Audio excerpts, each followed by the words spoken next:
దేవా, స్తోత్రములు తండ్రి. కృపా సత్య సంపూర్ణడానికి వందనాలు, జ్యోతిర్మయుడానికి వందనాలు, సర్వోన్నతుడానికి వందనాలు, సర్వాధికారికి వందనాలు, స్తోత్రాలుడానికి వందనాలు, స్తుతులకు పాత్రుడానికి వందనాలు, పరిశుద్ధాత్మ తండ్రికి వందనాలు, సత్యవంతుడానికి వందనాలు, నీతిమంతుడానికి వందనాలు, కరుణామయుడానికి వందనాలు, కనికర సంపన్నుడానికి వందనాలు. మా మధ్యలో సంచరిస్తున్న దేవా స్తోత్రము. నిన్న నేడు నిరంతరము మారని దేవా, ఏకరీతిగా ఉన్న ప్రభువా, మార్పు లేని తండ్రి నీకు వందనాలు. మా కొరకై ప్రాణం పెట్టిన యేసయ్యా, ప్రయధర్మగా ఈ రక్తాన్ని మా కొరకై కార్చిన యేసయ్యా, నీకు స్తోత్రాలు. క్రయధనమైనటువంటి the real sacrifice, holy sacrifice, you shed your blood on the cross of Calvary for us, Lord, for me, for every one of us, Jesus. We thank you for this wonderful day. We thank you for this great day. We thank you for this, God, great opportunity in our lives to worship God. మాకు ఇచ్చిన యోగ్యత కొరకు వందనాలు, అర్హత కొరకు వందనాలు, నేను స్తుతించే భాగ్యం మాకు ఇచ్చినందుకు వందనాలు, కనపరిచే కొరకు మాకు ఇచ్చినందుకు వందనాలు, ఈ దయ కొరకు, ఈ కరుణ కొరకు వందనాలు. దేవా, మా మధ్యలో సంచరిస్తున్నందుకు వందనాలు. Thank you for your presence God in our ministry God. నీవే మా మధ్యలో ఉన్నావు తండ్రి. మా కొరకు నాయన, నువ్వు చేసిన ప్రతి మంచి కొరకు, మేలు కొరకు, క్షేమం కొరకు నీకు వందనాలు, స్తోత్రాలు. యేసు నామములో సమస్త చీకటి శక్తులు గద్దించబడుగాక, అపవాది శక్తులు లయపరచబడుగాక, ప్రతి విధమైనటువంటి బంధకాలు తిరిగిపోబడుగాక, ప్రతి విధమైనటువంటి అస్వస్థత, అనారోగ్యము గద్దించబడుగాక, వ్యాధి రోగము గద్దించబడుగాక, దైవ శక్తులు, మానసికమైన ఒత్తిళ్లు గద్దించబడుగాక, మనసులో, హృదయంలో, తలంపుల్లో, ఆలోచనలో, కోరికల్లో, ఇష్టాల్లో ఉన్న చెడు అంతా గద్దించబడుగాక, చెడ్డ ఆత్మలు గద్దించబడుగాక. Evil spirits be rebuked in the name of Jesus. Be destroyed right now. I speak a Holy Ghost anointing upon every soul, upon every body, upon every mankind, God, throughout the world, whole universe. Receive the power of God, receive the anointing of God, the change of God, newness of God. Wonderful Jesus, repent of the Holy Ghost. Hallelujah. Repentance, God. Your work, your deeds, and your holy act, wonderful act, God. Hallelujah. Come upon us. ఇప్పుడే మా మీదకు దిగి వచ్చును కాక. ఈ సన్నిధి, ఈ అభిషేకము, ఈ ఆత్మ కార్యములను యేసు నామములో ఆహ్వానిస్తున్నాం. We invite in the name of Jesus. దేవా, పరిశుద్ధ జ్ఞానాన్ని ఆహ్వానిస్తున్నాం, దేవుని జ్ఞానాన్ని ఆహ్వానిస్తున్నాం, దేవుని యొక్క సన్నిధిని ఆహ్వానిస్తున్నాం, బలమైన ఆత్మకార్యాన్ని ఆహ్వానిస్తున్నాం. దేవా, మాతో మాట్లాడే స్వరాన్ని ఆహ్వానిస్తున్నాం. బలపరచు స్వరము, ధైర్యపరచు స్వరము, ఆదరించు స్వరము, నిరీక్షించు బలమైనటువంటి ఆత్మ కార్యాలను మాలో జరిగించే స్వరము యేసు నామములో వినపడును గాక. మేము విందుము గాక, మేము విందుము గాక ప్రభువా, మాకు వినపడును గాక.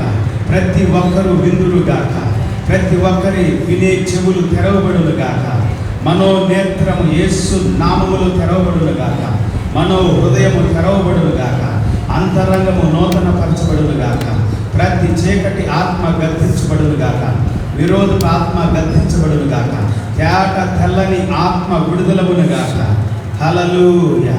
Thank you Jesus. We invite your precious God. We invite your Holy Ghost anointing. Breakthrough everywhere. We need breakthrough, God. Let people, Lord God, set their hearts on breakthrough right now. In the name of Jesus, in the Holy Ghost anointing, breakthrough everywhere. In the name of Jesus, break every yoke, break every chain of Satan, of evil, of every bad spirit. In the name of Jesus, be destroyed, be healed. యేసు నామములో అద్భుతాలు జరుగును గాక, స్వస్థతలు జరుగును గాక, ఆటంకాలు తొలగిపోవును గాక, అడ్డుగోడలు కూల్చివేయబడును గాక, అసమాధాన శక్తులు గద్దించబడును గాక, అల్లరి ఆత్మలు గద్దించబడును గాక, నీచపు ఆత్మలు గద్దించబడును గాక, నికృష్టపు ఆత్మలు గద్దించబడును గాక, ఆర్థిక పరమైన ఇబ్బందులు కలిగజేసి ఆత్మలు గద్దించబడును గాక. ఇప్పుడే ఆర్థిక పరమైన దీవెనలు యేసు నామములో కుమ్మరించబడును గాక. ప్రతి విధమైనటువంటి దేవా వ్యర్థమైన ఖర్చులతో, వ్యర్థమైన ఆశలతో, కోరికలతో ప్రజలను శోధిస్తున్న శోధన ఆత్మ దూరమైపోవును గాక. దేవుని సన్నిధి ఏలుబడి చేయును గాక. Let your Holy Spirit rule over entire the heart of the mankind. In the name of Jesus, be ruled in the name of Jesus. Hallelujah. Be subdued in the name of Jesus. Hallelujah. Hallelujah. అద్భుతాలను ప్రకటిస్తున్నాను, గొప్ప కార్యాలను ప్రకటిస్తున్నాను, శక్తిగల కార్యాలు ప్రకటిస్తున్నాను. అలివి కాని ఆత్మలన్నీ కూడా అణిచివేయబడును గాక. శీఘ్రముగా ఇప్పుడే సాతాను ఆ పాదముల కింద త్రొక్కివేయబడును గాక. Hallelujah. Right now in the name of Jesus, Yesu నామములో ఇప్పుడే సాతాను యొక్క శక్తులన్నీ అణిచివేయబడును గాక, కూలిపోవును గాక, కూల్చివేయబడును గాక. చీకటి ఆత్మలు, అపవిత్ర ఆత్మలు, అక్రమమైన ఆత్మలు, అన్యాయమైన ఆత్మలు, నిరుత్సాహపరిచే ఆత్మలు గద్దించబడును గాక. కృంగదీసే ఆత్మలు గద్దించబడును గాక. బలహీనపరిచేటువంటి నరాల వ్యవస్థ యేసు నామములో ఇప్పుడే బలపరచబడును గాక. నరాలలో ప్రభా రక్తము సరఫరా ఫ్లూయెంట్గా ప్రభా చాలా ఎక్కువగా నాయన, స్పష్టంగా నాయన, చక్కగా ప్రభా ప్రవహించడానికి కావలసినంత శాతంలో ప్రవహించే రక్తాన్ని యేసు నామములో విడుదల చేసుకుంటున్నాము. ఎర్ర రక్త కణాలు, తెల్ల రక్త కణాలు ఏవైతే తక్కువగా ఉన్నాయో యేసు నామములో ప్రతి బిడ్డకు అనుగ్రహించబడును గాక. ఎక్కడెక్కడైతే ప్రభువా నరాల వ్యవస్థలో బలహీనత ఉందో యేసు నామములో నరాల వ్యవస్థ ఇప్పుడే బలపరచబడును గాక. నాడి యేసు నామములో స్వస్థత, ఆరోగ్యము పొందును గాక. ప్రతి విధమైనటువంటి స్పైనల్ యేసు నామములో, యేసు నామములో స్వస్థత పొందును గాక, ఆరోగ్యం పొందును గాక. బ్యాక్ పెయిన్ యేసు నామములో గద్దించబడును గాక. ప్రతి విధమైనటువంటి మార్పుకి యేసు నామములో బాడీ స్పందించును గాక. నూతన కార్యాలు శరీరములో జరుగును గాక. శరీరములో స్వస్థత కలుగును గాక. ఆత్మలో స్వస్థత కలుగును గాక. అంతరంగములో స్వస్థత కలుగును గాక. In the name of Jesus, healthy thoughts, healthy planning God, healthy Lord God images. Hallelujah. Yes, I release a healthy images. ఆరోగ్యవంతమైనటువంటి ఊహలను, తలంపులను విడుదల చేసుకుంటున్నాను. ఆరోగ్యము కలుగును గాక. ఆరోగ్యవంతమైన ఆత్మ విడుదలవును గాక. ఆరోగ్యవంతమైనటువంటి మనస్సు విడుదలవును గాక. యేసు నామములో విడుదల కలుగును గాక. యేసు నామములో విడుదల కలుగును గాక. విడుదల కలుగును గాక. హల్లెలూయా. Yes Lord, yes Lord, renew our spirit God, our nature, our heart, our mind. Yes, in the name of Jesus. Hallelujah. నూతన పరచబడును గాక. మా హృదయాలు, మా మనస్సులు, మా అంతరంగము నూతన పరచబడును గాక. మా అంతరంగము బలపరచబడును గాక. దేవుని శక్తితో నింపబడును గాక. దేవుని అభిషేకముతో నింపబడును గాక. దేవుని ఆత్మతో నింపబడును గాక. దేవుని సన్నిధితో నింపబడును గాక. దేవుని యొక్క దైవికమైనటువంటి ఆత్మ సంబంధమైనటువంటి అభిషేకపు ఆత్మ విడుదలవును గాక. విడిపించబడును గాక. విడిపించబడును గాక. విడుదల కలుగును గాక. విడుదల కలుగును గాక. Deliverance right now in the name of Jesus. I speak deliverance God. I speak healing God. I speak health. I speak restoration. I speak renewal spirit. I speak God. Hallelujah. The spirit of adoring spirit, God. Adore the Lord in the name of Jesus. Hallelujah. Hallelujah. Hallelujah. We bless the name of Jesus. Thank you, Lord. వందనాలు ప్రభువా. నీకే మహిమ, నీకే ఘనత, నీకే స్తోత్రాలు తండ్రి. ఈ సమయాన్ని బట్టి, దినాన్ని బట్టి వందనాలు చెల్లిస్తూ, మా మధ్యలో ఉన్నందుకే స్తోత్రాలు చెల్లిస్తూ, యేసు నామములో స్తుతించి, ప్రార్థించి, గణపరిచి వేడుకుంటున్నాము తండ్రి. Amen. Hallelujah. Praise the Lord. అందరి ప్రభు పేరిట హృదయపూర్వక వందనాలు. వచ్చిన వారందరికీ హృదయపూర్వక వందనాలు తెలియజేస్తూ, అలాగే లైవ్లో వీక్షిస్తున్న ప్రతి ఒక్కరికి ఆహ్వానాన్ని పలుకుతున్నాను. I greet you everyone and I welcome you for this wonderful live streaming. Praise the Lord. Hallelujah. అద్భుతమైనటువంటి అవకాశాన్ని ఇదేనో దేవుడు మనకి అనుగ్రహించాడు. దేవుని సన్నిధిలోనికి రావటం ఎంతో ఆశీర్వాదకరం. హల్లెలూయా. దేవుని ఆరాధించటం, దేవుని స్తుతించటం ఇది ఎంతో గొప్ప ధన్యత. This is great opportunity God has given us to praise the name, glorify the name and magnify the name of Jesus. Hallelujah. ఇదేనా కూడా దేవుని మనం ఘనపరుచుదాం. వాక్యం ద్వారా దేవుడు ఎలాగ ఘనత పొందుతాడంటే, తన వాక్యము ప్రకటిస్తూ ఉండగా దేవుడు ఘనపరచబడతాడు. హల్లెలూయా. దేవుని యొక్క ఘనత మన హృదయాలలో ఎక్కువగా నిలిచి ఉండాలంటే మనం దేవుని వాక్యాన్ని ఎక్కువగా ధ్యానం చేయాలి. హల్లెలూయా. We have to meditate the word of God mostly. హల్లెలూయా. ఎక్కువగా ఆశపడాలి. వాక్యాన్ని ఎక్కువగా ఎవరైతే ఆశపడతారో వారు అధికమైన దీవెనలతో నింపబడతారు. ఎందుకంటే దేవుని యొక్క ఆశీర్వాదం వాక్యములో ఉంది. హల్లెలూయా. ఆయన వాక్యాన్ని పంపించి స్వస్థపరచెను అని దేవుడి వాక్యం సెలవిస్తారు. వాక్యం అంట మనల్ని ఎలా కడిగిద్దంటే, ఒక మట్టి కోసలో 7 సార్లు ఆ యొక్క బంగారాన్ని శుద్ధి చేస్తారంట. నేను బంగారం శుద్ధి చేసినప్పుడు చూశాను కూడా వీడియోని. చాలాసార్లు శుద్ధి చేస్తారంట.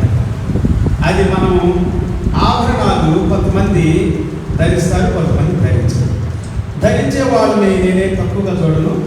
ధరించినటువంటి వాళ్ళని వాళ్ళు గొప్పవాళ్ళు, పరిశుద్ధులు అని కూడా చెప్పలేదు. కొంతమంది ఆభరణాలు ధరించవచ్చు, కానీ పవిత్రంగా, హృదయం శుభ్రంగా ఉంటుంది, యథార్థంగా ఉంటుంది, ప్రేమతో ఉంటుంది, కనికరంతో ఉంటుంది. కొంతమంది ఆభరణాలు ధరించరు, కానీ వాళ్ళ హృదయం చాలా రోగగ్రస్తంగా ఉంటుంది. అనారోగ్యంతో బలహీనమైపోయి అపవిత్రంగాను, అసూయతోనూ, ద్వేషంతోనూ, కోపంతోనూ, క్రోధంతోనూ, నానా రకాలైనటువంటి లోక సంబంధమైనటువంటి, శరీర సంబంధమైనటువంటి క్రియలతో పిల్లరా దేవుని వాక్యం సెలవిస్తా ఉంది. దేవుని మనం స్తుతించాలి. హల్లెలూయా. మన హృదయం అంతటితో, మన మనసంతటితో, మన బలము, మన వివేకము, మన జ్ఞానం, మన బుద్ధి అంతా దేవుడిచ్చింది. ఇదంతా కూడా హల్లెలూయా. చాలా మందికి అర్థం కాని విషయాలు. దేవుడి గురించి అవగాహన ఉంటుంది చాలా మంది. దేవుడే లేడంటారు. దేవుడు లేకపోతే అసలు మనమే లేవు. ఇంకో మాట చెప్పాలంటే, మనం ఉన్నాం కాబట్టి దేవుడు ఉన్నాడు అని నిరూపించబడతాం. హల్లెలూయా. చాలా మందికి ఈ రహస్యం తెలియదు.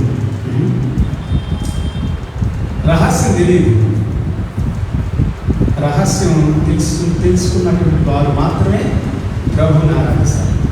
వాక్యములో సృజనాత్మక శక్తి ఉంది. దేవుడు కలుగు చేశాడు అనే దానిని నానా రకాలుగా చెప్పవచ్చు. ఒక్కొక్క గ్రంథంలో ఒక్కొక్కలాగా, ముస్లిమ్స్ గ్రంథంలో ఒకలాగా, ఖురాన్లో, అలాగే హిందూస్ గ్రంథాల్లో ఒకలాగా, క్రిస్టియన్స్ గ్రంథాల్లో ఇంకొకలాగా, బుద్ధిస్టుల గ్రంథాల్లో, జైనిస్టుల గ్రంథాల్లో ఇంకొకలాగా ఉంటుంది. అసలు దేవుడే లేడు, దేవుని యొక్క ఆనవాళ్లే లేవు అని చెప్పి వాళ్ళు కూడా ఉంటారు.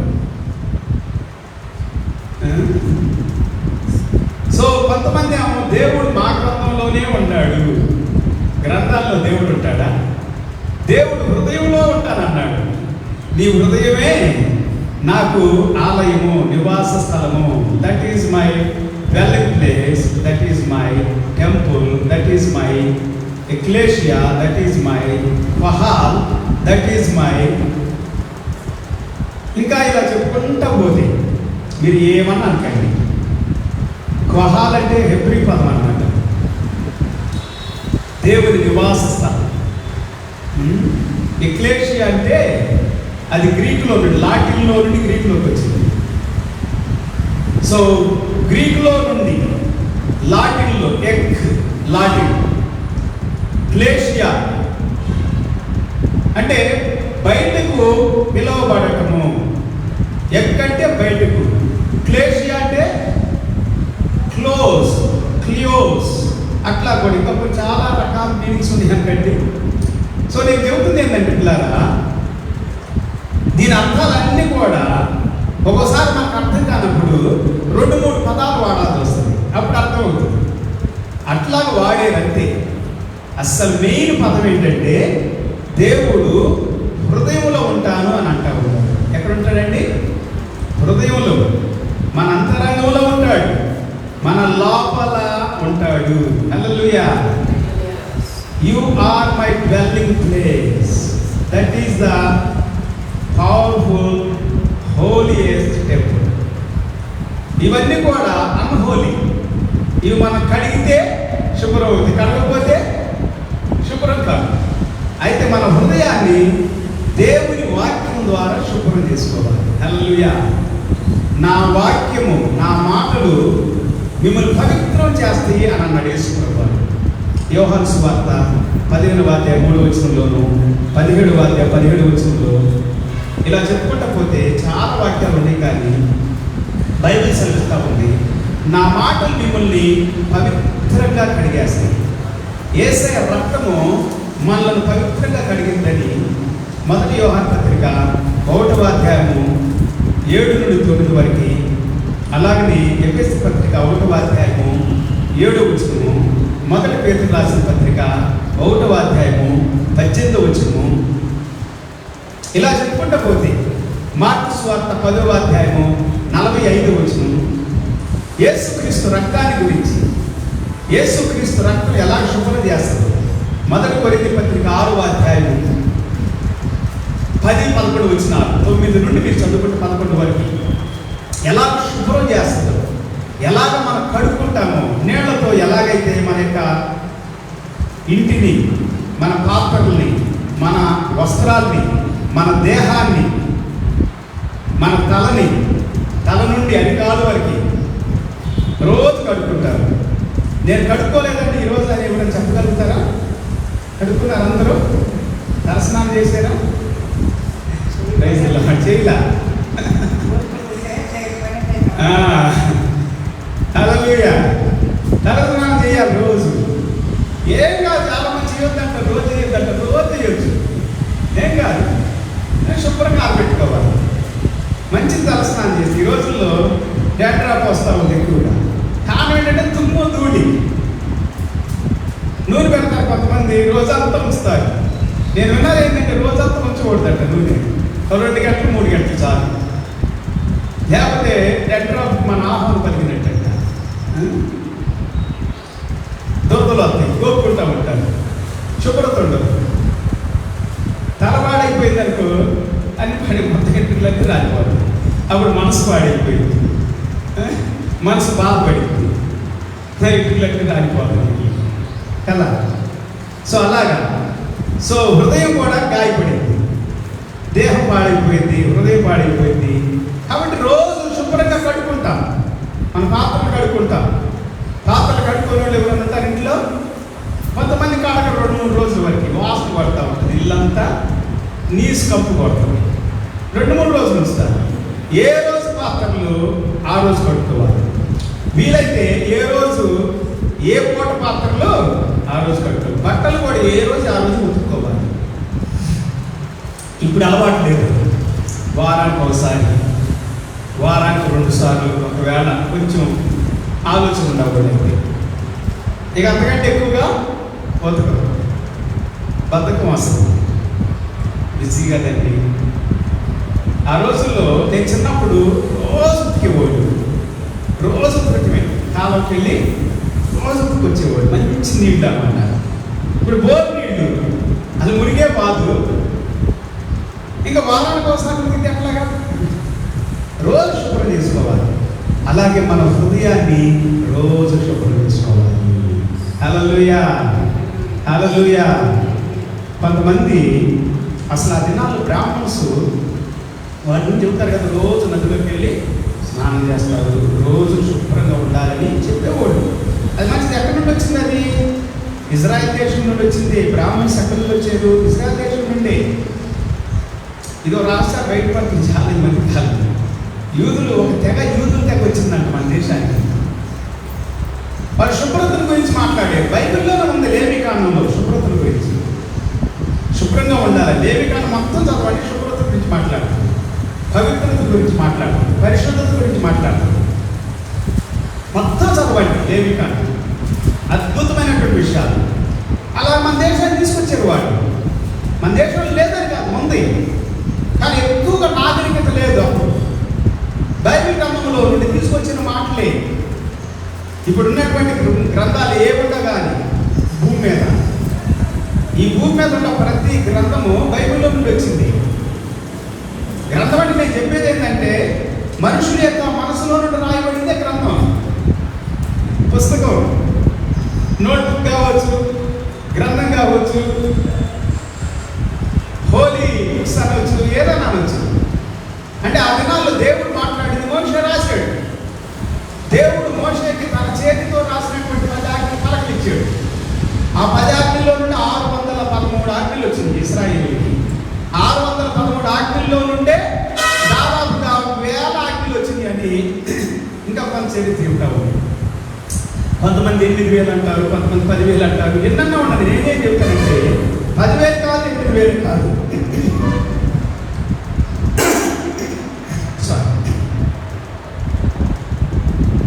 30,000 కాదు, 1,00,000 కాదు. ఆజ్ఞ అనేది మనం అడుగు తీసి అడుగు పెట్టేది కూడా ఆజ్ఞ. తెలుసా మీకు? జాగ్రత్త, జాగ్రత్త అంటారు. చిన్నపిల్లలు చూడండి, తల్లిదండ్రులు అమ్మ జాగ్రత్త, అమ్మ జాగ్రత్త, అమ్మ జాగ్రత్త అని అంటారు అడుగడుగుకి. అవునా కాదు? జాగ్రత్తలు తీసుకుంటారు పిల్లల్ని. ఎందుకు? పడతారేమో, దెబ్బ తగిలించుకుంటారేమో, తినబోండి నోట్లో పెట్టుకొని తింటారేమో, అన్ని పసిగడతారు. ఓ స్పై లాగా, వేపించే వాళ్ళలాగా. రా ఏజెంట్లని, ముజాద్ ఏజెంట్లని. ముజాద్ ఏజెంట్ అనేది ఫేమస్ అన్నమాట ప్రపంచంలో, ఇజ్రాయిల్లోనూ ఉంటుంది. సో మిగిలిన ఏజెంట్లన్నీ మామూలు అంట. నేను చెబుతుంది కాదు, అందరు చెబుతుంది.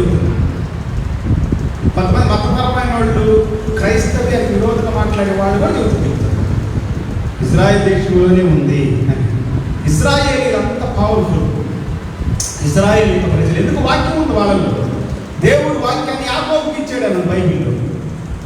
మోషే కంటే ముందు ఎవరికి ఇచ్చాడు దేవుడు? ఎవరికి ఇచ్చాడు? పోయిన వాళ్ళు చెప్పాను నేను. యాకోబుతో దేవుడు మాట్లాడాడు. కాలిపోతున్నాడు యాకోబు ఇంట్లో నుండి. ఎక్కడికి వెళ్తున్నాడు? ఎప్పుడు వెళ్ళినటువంటి ఒక ఇంటికి వెళ్తున్నాడు.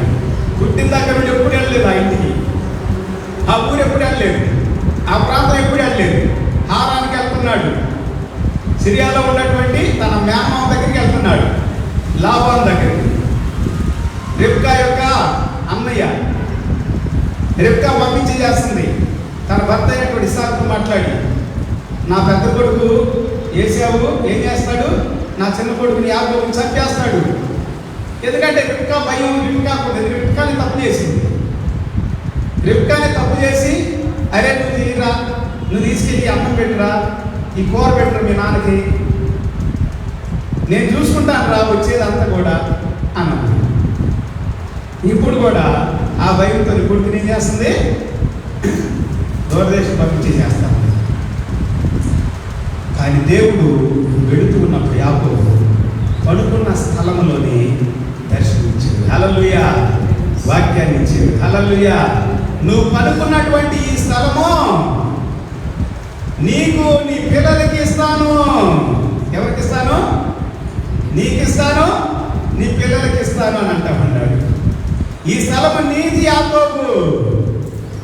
యాకోబు భయంతో పారిపోతూ ఉండొచ్చు, యాకోబు ఒంటరివాడిగా ఉండొచ్చు, ఆ చుట్టూ ఎవ్వరు లేరు. కానీ దేవుడు యాకోబుతో ఆ రాత్రి మాట్లాడటం ప్రారంభించాడు. ఒక నిచ్చెనట భూమి మీద నుండి ఎక్కడి వరకు ఉంది దాని పనిలో ఆకాశాన్ని అంటుకొని ఉంది. అంత పెద్ద నిచ్చెన, దట్ సో హైయెస్ట్ ల్యాడర్, చాలా ఎత్తైనటువంటి నిచ్చెన అది. హల్లెలూయా. ఆ నిచ్చెన మీద అంట దేవదూతలు ఎక్కుతూ దిగుతూ ఉన్నారంట. దేవుని యొక్క దూతలు, దేవదూతలు. హల్లెలూయా, హల్లెలూయా. నా జీవితంలో చూశానండి దేవుని కార్యాలు, దేవుని దూతల కార్యాలు, దేవుని సహాయం ఎన్నోసార్లు చూశాను. నేను ఎవరికి చెప్పినా చలించను.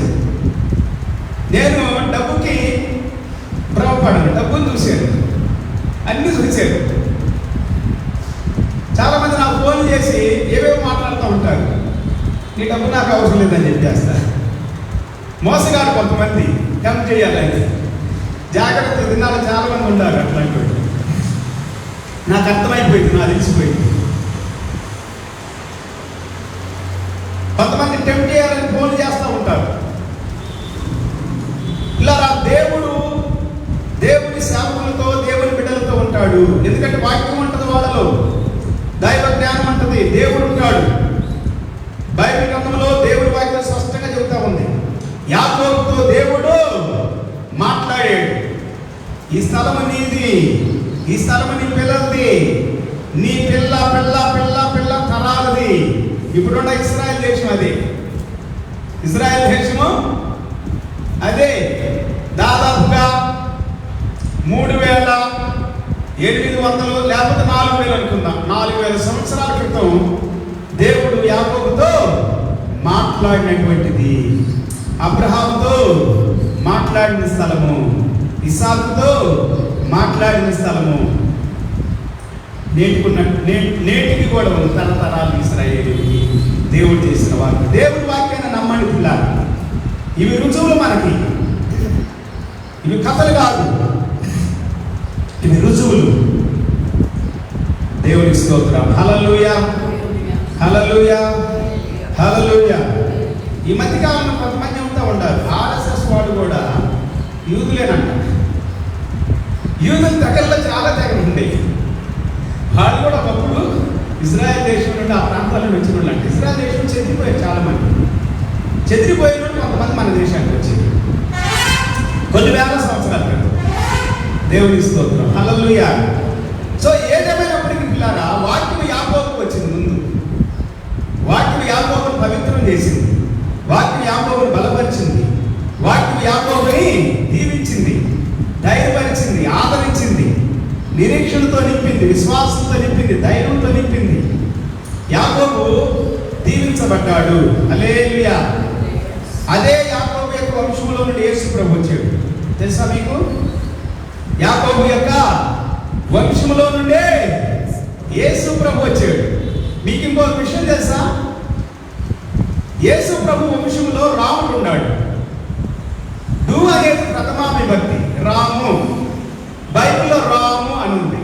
ఏముంది చెప్పండి? రాము. రాము ఎవరి వంశంలో తెలుసా? యేసు ప్రభు వంశంలో నుండి. దావీదు యొక్క ముత్తాత పైన మీరు యెషయా, బోయాజు, రూతు గ్రంథం అంటూ చూడండి. రూతు గ్రంథంలో దావీదు యొక్క ముత్తాతలు ఉంటారు, తాతలు, ముత్తాతలు. దేవుని స్తోత్రం. హల్లెలూయా. ఈ రాము అనేటువంటి అతను నోవాహు యొక్క వంశంలో నుండి వచ్చి నోవాహు యొక్క కుమారులు పుట్టినటువంటి వ్యక్తి. నోవాహు యొక్క కుమారులు షేము, హాము, యాపెతులు ఉంటారు కదా. ఈ షేము వంశంలో నుండి వచ్చాడు. హల్లెలూయా, హల్లెలూయా. రాముడు కూడా యేసు ప్రభు వంశంలో పోయింది. బైబిల్ చెబుతా ఉంది. నేను వాక్యాలు చూపిస్తాను మీకు కావాలండి. చాలా వాక్యాలు అండి. అసలు రూతు గ్రంథం మొత్తం చదవండి, అర్థమైపోయింది. దినవృత్తాంతాల్లో ఉంటుంది, సమయ గ్రంథాల్లో ఉంటుంది, అబ్రాము అనేటువంటి వ్యక్తి ఎలా వచ్చాడు అనేటువంటి వాక్యం చదివితే జ్ఞానం వస్తుంది పిల్లలు. మనకి వాక్యం చదివితే పవిత్రత వస్తుంది, పరిశుద్ధత వస్తుంది. వాక్యం చదివితే తెలివితేటలు వస్తాయి. వాక్యాన్ని వింటా ఉంటే మన తెలివి సంగతులు చాలా తెలుస్తాయి. రహమనే కాదు, చాలా పేర్లు ఇప్పుడున్న పేర్లు అన్నీ కూడా, మన భారతదేశంలో పేర్లు అన్నీ కూడా అవన్నీ బైబిల్లో ఉండే చాలా పేర్లు తెలుసా మీకు? ఎందుకు యూదులు అక్కడి నుండి వచ్చి పెట్టుకున్నాయి పేర్లన్నీ. బైబిల్లో పేర్లే కొంచెం అటు ఇటుగా పెట్టుకున్నారు. బైబిల్ గ్రంథం అనేటువంటిది చాలా మంది అనుకున్నట్లు కాదు, కల్పించి రాసింది కాదు కదా. దేవుడు ముందు అబ్రహాముతో మాట్లాడాడు. అబ్రహాము కూడా ఒకప్పుడు విగ్రహారాధకుడే, కల్దీ దేశంలో ఉన్నవాడు. కల్దీలు అనేటువంటి వాడు ఫేమస్ ఒకప్పుడు. దేవుని వాక్యము అబ్రహాముకు వచ్చింది. ముందు ఎవరికి వచ్చింది? అబ్రహాముకు వచ్చింది. హల్లెలూయా, హల్లెలూయా. అబ్రహాము నుండి ఇస్సాకుకు వచ్చింది, ఇస్సాకు నుండి యాకోబుకు వచ్చింది, యాకోబు నుండి ఇశ్రాయేలుకు వచ్చింది. ఇశ్రాయేలీలో ఉన్నటువంటి ఇశ్రాయేలీలో లేవి గోత్రంలో పుట్టినటువంటి మోషేకు వచ్చింది. హల్లెలూయా. మోషే తోరా రాశాడు 5 గ్రంథాలు. ఆదికాండము, నిర్గమకాండము, చెప్పమ్మా సుమతమ్మా. దేవుని స్తోత్రం. హల్లెలూయా, హల్లెలూయా. నిజంగా చెప్తాను.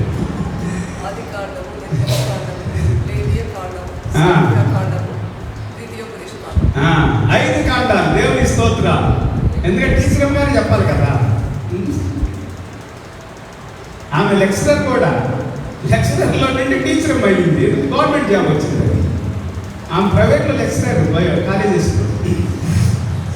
హల్లెలూయా, దేవుని స్తోత్రం. సో దేవుడి పిల్లరా, పంచకాండాలు. ఏ కాండాలు? పంచకాండాలు అంటే 5 కాండాలు. ద్వితీయోపదేశ కాండం వరకు, ఆది కాండం నుండి ఈ 5 కాండాలు దేవుడు మోషేతో మాట్లాడాడు. హల్లెలూయా, హల్లెలూయా, హల్లెలూయా. మోషే ఎలా రాశాడంటే, మోషే పైన పితరులు ఉన్నారు కదా, పితరులు ఒకళ్ళ తర్వాత ఒకళ్ళు, ఒకళ్ళ తర్వాత ఒకళ్ళు, ఒకళ్ళ తర్వాత ఒకళ్ళు, ఒకళ్ళ తర్వాత ఒకళ్ళు చెప్పుకుంటా వస్తూ ఉన్నారు. అప్పటి వరకు చెప్పుకుంటా ఉన్నారు. కానీ రాయటానికి గొప్ప జ్ఞానం మోషేలో పెట్టాడు దేవుడు. హల్లెలూయా. కొత్త నిబంధనలోనేమో పౌలులో పెట్టాడు దేవుడు. పాత నిబంధనలో మోషే ఎట్లాగో, కొత్త నిబంధనలో పౌలు అలాగా. అలాగనే శిష్యుల్లో, అపోస్తుల్లో పెట్టాడు. మత్తయి, మార్కు, లూకా, యోహాను. చెప్పండి ఎన్ని? దీంట్లో కూడా పంచకాండాలు ఉన్నాయి. పంచకాండాలు అక్కడ ఉన్నాయి, ఇక్కడ పంచి సువార్తలు. అలాగనే హిస్టరీ, అపోస్తుల కార్యం వరకు మత్తయి సువార్త, మార్కు సువార్త, లూకా సువార్త, యోహాను సువార్త, అపోస్తుల కార్యములు. ఈ పంచి, ఈ 5 సువార్తలు. హల్లెలూయా. ఈ అపోస్తుల కార్యములు కూడా సువార్తే. ఈ సువార్తల్లో ఉండాలి అపోస్తుల కార్యంలోకి వచ్చేసింది. అంటే కార్యాలన్నిటినీ స్థిరపరచుకుంటూ వచ్చాడు దేవుడు. హల్లెలూయా. అపోస్తులు చేసిన కార్యాలు. ఎవరు అపోస్తులు? సువార్తలో ఉండవాళ్ళే. హల్లెలూయా. ఈ అపోస్తులు చేసినటువంటి కార్యాలను అపోస్తుల కార్యములు అని అంటారు. అపోస్తుల జీవితంలో వారి ద్వారా దేవుడు ఈ సువార్తల్లో నుండి పట్టుకున్న మాటలు, ప్రవచనాలను చూశారు. యేసు ప్రభు మాట్లాడాడు. యేసు ప్రభు మోషేతోనే మాట్లాడాడు. అప్పుడు మోషేతోనే మాట్లాడతాడని కూడా లేఖనం ఉంది. ఇశ్రాయేలీయులు కూడా ఏమన్నారంటే, మాతో దేవుడు మాట్లాడితే మేము బ్రతకము, దేవుడు మాతో మాట్లాడొద్దు మోషే, నీతోనే మాట్లాడమను, నువ్వు చెప్పింది మేము వింటాం అని అన్నారు. హల్లెలూయా. అయితే కొత్త నిబంధనలో దేవుడు డైరెక్ట్గా వచ్చాడు యేసుక్రీస్తు రూపంలో. రూపాలంతా చూడండి. ఎన్ని రూపాయలు ఉండేవి? దశాలు అంటారు. 10 దశాలు, 10 రూపాయలు. అమ్మా దశావతారాలు, దశావతారాలు దాన్ని 10 రూపాయలు. హల్లెలూయా. అవతారం అంటే అవతరించటం. అవతరించటం అంటే కనబడటం, సరే, ప్రత్యక్షం అవటం, బయలుపరచబడటం, ముందుకు రావటం, చూపించుకోవటం. హల్లెలూయా. దేవుడు తను తాను బయలుపరుచుకున్నాడు. యేసుక్రీస్తు యోహాను సువార్త 1వ అధ్యాయం నుండి 20వ వచనం వరకు, 1వ అధ్యాయము 1వ వచనం నుండి 20వ వచనం వరకు మీరు చదువుకుంటే బయలుపరిచింది ఎవరు? దేవుణ్ణి. కృపయు సత్యమును యేసుక్రీస్తు ద్వారా వచ్చింది. ధర్మశాస్త్రం ఎవరి ద్వారా వచ్చింది? మోషే ద్వారా వచ్చింది. 14 నుండి 18 వరకు మీరు చదివింది. కానీ కృపా సత్యం ఎవరి ద్వారా వచ్చింది? యేసుక్రీస్తు ద్వారా వచ్చింది అని ఉంది. హల్లెలూయా. యేసుక్రీస్తు ఈ భూమి మీదకి మానవుడిగా వచ్చాడు, శరీరధారిగా వచ్చాడు, వాక్యమై వచ్చాడు. వాక్యం ఇప్పుడు ఎక్కడికి వచ్చిందండి? ఆదియందు వాక్యం ఉండెను, వాక్యము దేవుని యొద్ద ఉండెను, వాక్యమే దేవుడే ఉండెను, ఆయన ఆదియందు దేవుని యొద్ద ఉండెను, సమస్తమును ఆయన మూలముగా కలిగెను, సమస్తమును ఆయన మూలముగా కలిగెను. కలిగినదేది ఆయన లేకుండా కలగలేదు. ఆయనలో జీవముండెను, ఆ జీవము మనుషులకు వెలుగై ఉండెను. ఆ వెలుగు చీకటిలో ప్రకాశించుచున్నది కానీ చీకటి దానిని గ్రహింపక ఉండెను. నిజమైన చదవమ్మా. దేవుని యొద్ద నుండి పంపబడిన ఒక మనుషుడు ఉండెను. అతని పేరు యోహాను. అతని మూలముగా అందరూ విశ్వసించినట్లు అతడు ఆ వెలుగును గూర్చి సాక్ష్యమిచ్చుటకు సాక్షిగా వచ్చి. We are the witness for the light. చాలా మంది మారకుండా సంఘాల్లో ఉంటారు, కుటుంబాల్లో ఉంటారు, లోకంలో ఉంటారు. కొంతమంది మారినట్లుగా కాకంట పావురాలకి ఆహారం వేస్తూ ఉన్నాడట ఒక వ్యక్తి. అబ్బా నేనేమెంతో కష్టపడుతున్నాను, నేను చాలా కష్టపడుతున్నా, ఇది చక్కగా ఉండసోటే ఆహారం దొరుకుతుంది. నాకు కూడా ఎట్లాంటి దళిత కావాలంటే ఏం చేయాలి? బూడిదలోకి వెళ్ళిందంట. ఒళ్ళంతా బూడిద చేసుకుంది. ఎట్లాగా? పావురులాగా. తెలివైంది కాకి, చాలా తెలివైంది కాకి. తెలుసా నీకు? ఒక కాకి నేను చూశాను. ఒక విత్తనాన్ని తీసుకొచ్చి, ఒక విత్తనం అంటే లోపల విత్తనం ఉండేది, పైన టెంక ఉంటుంది కదా, బాదం కాయ, దాన్ని తీసుకొచ్చి రోడ్డు మీద పెట్టాలి. రోడ్డు మీద పెడితే ఈ వాహనాలు వెళ్తే ఉంటాయి కదా, తగిలిపోయింది. అప్పుడు దాంట్లో పప్పు తినేస్తుంది. ఎంత తెలియదు కాకి. మీకు ఒక రహస్యం తెలుసా? కాకులకి అట్లా మనం ఆహారం ఇస్తేదన్నా, కాకులకి ఆహారం ఇస్తే అవి మనం మర్చిపోవాలి. నేను విన్నాను ఈ మధ్యకాలం, ఎప్పుడు వింటున్నా కానీ మధ్యకాలంలో బాగా విన్నాను. మర్చిపోవాలంట, గుర్తుపెట్టుకోండి అంట. కృతజ్ఞత ఏం చేస్తాయంటే మంచి మంచి రాళ్ళు, మంచి మంచి వస్తువులు తీసుకొచ్చి మన దగ్గర పడేస్తాయంట. అర్థమవుతుందా? అర్థమైందా? దేవుని స్తోత్రం. దాని అర్థం ఏంటంటే మనం ఎవరికైనా ఏదైనా చేసినప్పుడు అది వ్యర్థం కాదు, అది తిరిగి మనకి వస్తుంది అని నేర్పిస్తుంది నేను. సరే, ఈ కాకి ఏం చేసింది? కాకులు అట్లా మంచి చేసి కాకులు కూడా ఉండే, తెలివైన కాకులు ఉండి, ఇంకా ఇట్లా చెప్పుకుంటూ చాలా ఉండి నేను చెప్పాలనుకున్న కాకుల గురించి. ఈ కాకి ఏం చేసింది? తెలివిగా బూడిద పూసుకుంది. బూడిద పూసుకొని పావురాల్లోకి వచ్చి మేత మేస్తా ఉంది. ఏం చేస్తుంది? మేత మేస్తా ఉంది. కాసేపటికి అంతా ఇంటి అనేదానికి ఆ బూడిద అంతా పోయింది. ఎంతసేపు ఉంటుంది?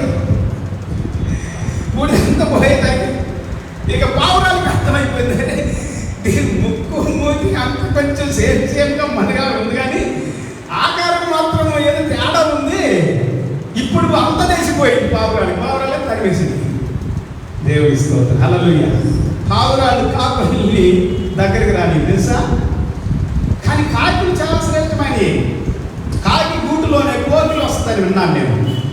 కోకిలు చూడండి, కోకిళ్ళు కాకిలాగానే ఉంటాయి, కొంచెం డిఫరెంట్గా ఉంటాయి. మీరు చూసేది చూడదు, కోకిలు చాలా మధురంగా అరుస్తుంది. అది దాని స్వరం చాలా అద్భుతంగా గంభీరంగా ఉంటుంది. ఇక్కడికి వస్తూ ఉంటుంది అప్పుడప్పుడు కోకిల మన ఇంటికి కూడా, నేను చూస్తాను. హల్లెలూయా, దేవుడి స్తోత్రం. సో పిల్లరా, దేవుడు మన జీవితాలను దర్శిస్తూ ఉంటున్నాడు. చాలా మంది వేషం వేసుకుంటారు, కొంతమంది గొర్రె చెప్పులు కప్పుకుంటారు. లోపల క్రూరమైన తోడేంటంట. మత్తయి సువార్త 7వ అధ్యాయం 15 వచ్చిన దగ్గర మీకు చదువుకుంటే వేసుకోవాలి చెప్పారు. క్రూరమైన తోడేంటి సంఘంలోనే ఉంటారు, చర్చిలోనే ఉంటారు. మారు మనసు ఉండదు, రక్షణ అనుభవం ఉండదు, బాప్తిసం కూడా తీసుకుంటారు. కొంతమంది అసలు బాప్తిసం తీసుకోకుండానే ఉంటారు. అంటే ఎప్పుడు చాయిస్ దొరికితే అప్పుడు ఎగిరిపోవాలని, నేను బాప్తిసం తీసుకోవాలా, మేము చర్చి విశ్వాసనే కాదని చెప్తామని చెప్పి. కొంతమంది బాప్తిసం తీసుకుంటారు కానీ మార్పు ఉండదు. అన్ని లోపట్లు తీసుకుంటా ఉంటారు సంఘంలో, పాస్టర్ గారి దగ్గర నుండి, కుటుంబం నుండి. కొంతమంది దినాల్లో బయటకు వస్తున్నారు అట్లాగా. మళ్ళా మేము హిందూస్లో కాబట్టి హిందూస్లోనే ఉంటాము. మార్పు చెందింది కాదు, నూతనపరచబడింది కాదు. హిందూస్లోనే ఉంది, ఎవరు అన్నారు? ముస్లిమ్స్లో ఉండండి, ముస్లిమ్స్లో ఉండండి, క్రైస్తవులోనే ఉండండి. వారు మార్పు చెందితే నూతనపరచబడింది. ఏ కులమైనా ఏ మతమైనా కానీ మార్పు చెందనంత వరకు నూతనపరచబడదు. క్రైస్తవ్యమైనా కానీ చాలామంది క్రైస్తవ్యంలో పుడతారు, కానీ క్రైస్తవ్యం యొక్క గుణ లక్షణాలు వారిలో ఉండవు. వాళ్ళు జస్ట్ పుట్టారంటే, ఆ కుటుంబంలో పుట్టారు, గుణ లక్షణాలు ఉండవు. పిల్లలు మనం మానవ వారికి నమ్మకంగా ఉండాలి దేవుడికి. హల్లెలూయా. మనం చనిపోయే వారికి, ఈ భూమిని విడిచిపెట్టే వారికి చర్చిలో, సంఘములో, క్రీస్తు దగ్గర, దేవుని దగ్గర, వాక్యం దగ్గర నమ్మకంగా ఉండాలి. హల్లెలూయా, హల్లెలూయా. కొంతమంది చర్చిలో ఉన్నట్టే ఉంటారు. వాళ్ళకి నచ్చకపోతే, వాళ్ళు అడిగింది ఇవ్వకపోతే పాస్టర్ గారు, లేకపోతే చర్చి వాళ్ళు ఎవరన్నా ఏదన్నా వాళ్ళకి నచ్చకపోతే, వాళ్ళు అడిగింది ఇవ్వకపోతే చర్చి వాళ్ళకి విరోధం అవుతారు, పాస్టర్కి విరోధం అవుతారు, దేవునికి విరోధం అవుతారు. అసలు దేవుని దగ్గర నుండే తొలగిపోతారు, దేవుని సన్నిధిలో నుండే తొలగిపోతారు, దేవుని మార్గంలో నుండే తొలగిపోతారు. బైబిల్ గ్రంథం ఏమని సెలవిస్తా ఉన్నారు పిల్లారా? ఒక వాక్యాన్ని మనం చదువుకుందాం. మత్తయి సువార్త 9వ అధ్యాయం 9వ వచనం దగ్గర నుండి 13వ వచనం వరకు. Matthew chapter 9 verse 9 to 13. మత్తయి సువార్త 9వ అధ్యాయం 9 నుండి 13 వరకు. యేసు అక్కడి నుండి వెళ్ళుచు సుంకపు మెట్టునొద్ద కూర్చుండి ఉన్న మత్తయి అను ఒక మనుషుడు చూచి నన్ను వెంబడించమని అతనితో చెప్పగా అతడు లేచి ఆయనను వెంబడించెను. హల్లెలూయా. మత్తయి అనేటువంటి అతను ఒక ట్యాక్స్ కలెక్టర్. ఇతని గురించి ఇంగ్లీష్లో ఏముందంటే, and as Jesus passed fourth from thence he saw a man named Matthew sitting in the custom house. ఏమవుతుందండి? Custom house. కస్టమ్ ఆఫీసర్స్ అవుతారు చూడండి ఎయిర్పోర్ట్లో, అలాగే కొన్ని ప్రాంతాల్లో కూడా ఉంటారు, కొన్ని ఆఫీసులు కూడా. కస్టమ్ హౌస్లో ఈయన ఒక ట్యాక్స్ కలెక్టర్గా ఉన్నాడని కూడా కొన్ని చరిత్రలు ఆయన గురించి మంచి ఉద్యోగి, గొప్ప ఉద్యోగి. అయితే యేసు ప్రభువు ఈ మత్తయితో మాట్లాడుతూ ఉన్నాడు. మత్తయి నన్ను వెంబడించు అని అన్నాడు. ఏమన్నాడండి? నన్ను వెంబడించు అని అన్నాడు. మత్తయి అను ఒక మనుషుని చూచి నన్ను వెంబడించు అని చెబుతూ ఉన్నాడు. ఇక్కడ అదే ఉంది వాక్యంలో. అప్పుడు ఏం చేశాడు మత్తయి? లేచి ఆయన చైర్లో నుండి, ఆయన స్థలంలో నుండి, ఆయన ఆఫీస్ యొక్క టేబుల్ దగ్గర నుండి లేచాడు. హల్లెలూయా. లేచి ఏం చేశాడంటండి? ఏం చేశాడు చెప్పండి? యేసు ప్రభువుని వెంబడించాడు. అలాగే మత్తయి సువార్త కూడా రాశాడు. హల్లెలూయా, హల్లెలూయా. దేవుని స్తోత్రం. అక్కడ లెక్కలు రాసే రాసేవాడు ఇప్పుడు ఏం రాస్తున్నాడు? యేసు ప్రభు చేస్తున్న అద్భుతాలన్నీ రాస్తున్నాడు. యేసు ప్రభు చేసిన గొప్ప కార్యం దేవుని యొక్క సేవలోకి వచ్చేసి నమ్మకంగా ఉన్నాడు. ఒక పుస్తకాన్ని రాసి ప్రపంచానికి ఇచ్చాడు. హల్లెలూయా. ఇప్పుడు ప్రపంచం మత్తయి సువార్త చదువుతుందంటే ఆయన యొక్క విధేయత, ఆయన యొక్క లోబడినటువంటి ఆ సమయము మనకి ధన్యతగా మార్చబడింది. హల్లెలూయా. మీరు లోబడితే దేవుడికి విధేయత చూపిస్తే ప్రపంచానికే మీరు ఆశీర్వాదకరంగా మార్చబడతారు. మత్తయి సువార్త చదివే ప్రతి వ్యక్తికి కూడా మత్తయి ఒక ఆశీర్వాద పాత్రగా మార్చబడతారు. హల్లెలూయా, హల్లెలూయా. అందుకే దేవుని సేవలో వాడబడాలి ప్రతి ఒక్కరు కూడా. రక్షించబడిన ప్రతి వ్యక్తి నమ్మకంగా సేవ చేయాలి, నమ్మకంగా పని చేయాలి, నమ్మకంగా పనిలో దేవుడిచ్చిన పని చేస్తూ ఉండాలి. చర్చిలో, సంఘంలో, సేవలో, సేవకులతో కలిసి. హల్లెలూయా. అదే యేసు ప్రభుతో కలిసి మత్తయి ఎక్కడికి వెళ్తే యేసు ప్రభు అక్కడికి వెళ్ళేవాడు. యేసు ప్రభుతోనే ఉండేవాడు. బైబిల్ గ్రంథంలో ఒక స్పష్టమైన మాట సెలవిస్తూ ఉంది. మత్తయి సువార్త 10వ అధ్యాయం మొదటి వచ్చిన దగ్గర నుండి చదవండి. Matthew chapter 10 verse 1 through some verses. ఆయన తన 12 మంది శిష్యులను పిలిచి అపవిత్రాత్మలను వెళ్ళగొట్టుటకును ప్రతి విధమైన రోగమును ప్రతి విధమైన వ్యాధిని స్వస్థపరచుటకును వారికి అధికారం ఇచ్చాను. ఏం చేస్తుందండి? మొట్టమొదటిగా అపవిత్రాత్మలు వెళ్ళగొట్టడానికి, ప్రతి విధమైనటువంటి రోగాన్ని, ప్రతి విధమైనటువంటి వ్యాధిని స్వస్థపరచడానికి ఏమి ఇచ్చాడంటే అధికారాన్ని ఇచ్చాడు. He gave authority to resist the devil, to drive out the devil and heal the sick people, diseased people, every infirmity, ప్రతి రోగము, ప్రతి వ్యాధి నుండి బాగు చేయడానికి అధికారం ఇచ్చాడు. 12 మంది శిష్యులు ఉన్నారు. ఇక్కడ ఎంతమంది ఉన్నారండి? 12 మంది శిష్యులు ఉన్నారు. చదవమ్మా. ఆ 12 మంది అపోస్తలుల పేర్లు ఏమనగా మొదట పేతురు అనబడిన మొట్టమొదటిగా ద లీడర్. అందుకే పేతురుని నాయకుడికి అనుకున్నారు అపోస్తలులందరూ కూడా. తర్వాత కూడా దేవుడి వాక్యంలో మత్తయి రాస్తా ఉన్నాడు. మత్తయి రాస్తూ ఏం చెబుతున్నాడంటే మొట్టమొదటి వ్యక్తి ఎవరు? పేతురు.